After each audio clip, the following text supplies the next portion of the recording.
Ladies and gentlemen, distinguished panelists and guests, Chairman Baimenov, and honorable members of the Astana Civil Service Hub Steering Committee.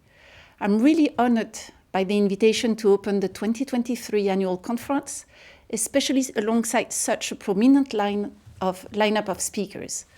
I warmly recall the Hub's founding conference of 2013, and I really congratulate you on commemorating an impressive decade of work. You should be extremely proud of the growth of the Hub, both geographically and substantively, and its consolidation as an international forum addressing some of the most pressing issues facing civil services today. The value of sharing and learning from each other cannot be underestimated in today's context, where the challenges facing our governments really transcend borders.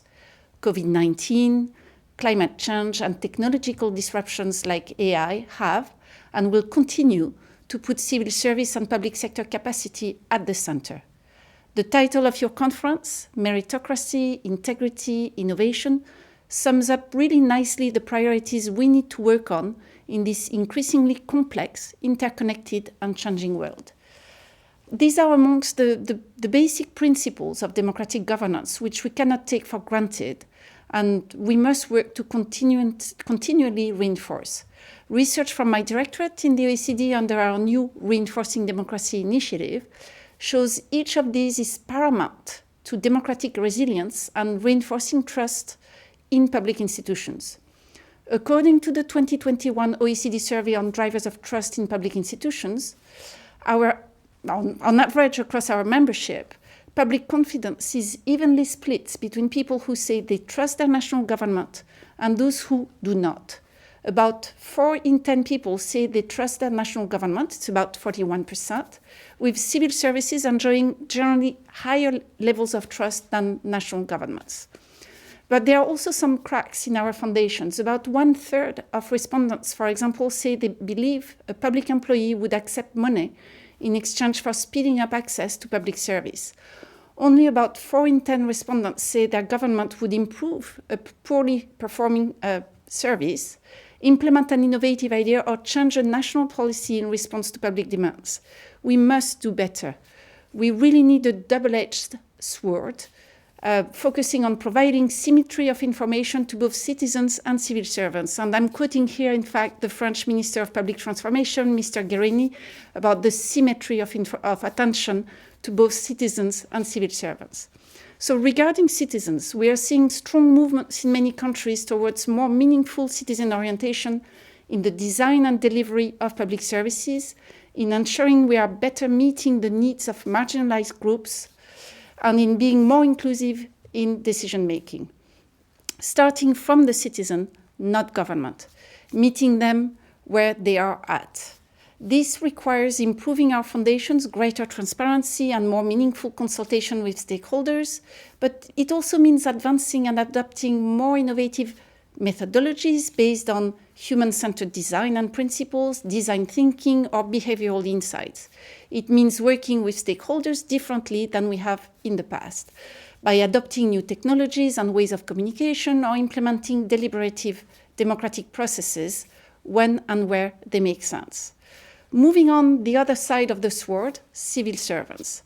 Again, we must not lose sight of the basics. Merit and integrity are core to an independent and professional civil service. Our recommendations on public service leadership and capability, on public integrity, and the Sigma principles on public administration really do a great job at laying out the foundations for sound people management practices.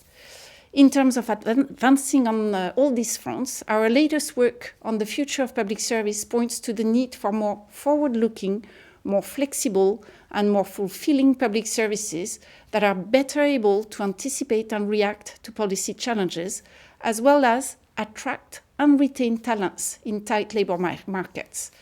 Our research shows that workforce planning is a powerful but still very much underused tool, and that capacities must be further built. Digital skills are in short supply today, and yet reskilling and upskilling investments are frankly not keeping up. Another major challenge is achieving greater diversity, especially in leadership positions. Part of this, obviously, is about ensuring merit-based hiring and promotion, but there are many more elements involved. Furthermore, I mentioned earlier the increasingly complex cross-border policy challenges and the need for multilateral action. Tackling all of these requires a set of global competencies in our public services that must be urgently identified and strengthened. One exciting initiative coming up at the OECD is a cross-country employee survey of civil servants. Just as governments listen to citizens, we must engage with civil servants as well. When the public service as employer listens to the expectations of public servants, it is better able to attract and retain the talent it needs to deliver efficient public policies and services. The survey will look more deeply into each of these issues, and I really look forward to sharing the results with you next year. I really hope these early reflections are useful for framing our discussions in the coming days, and I really congratulate you again on your 10th anniversary and wish you a fruitful conference. Thank you very much.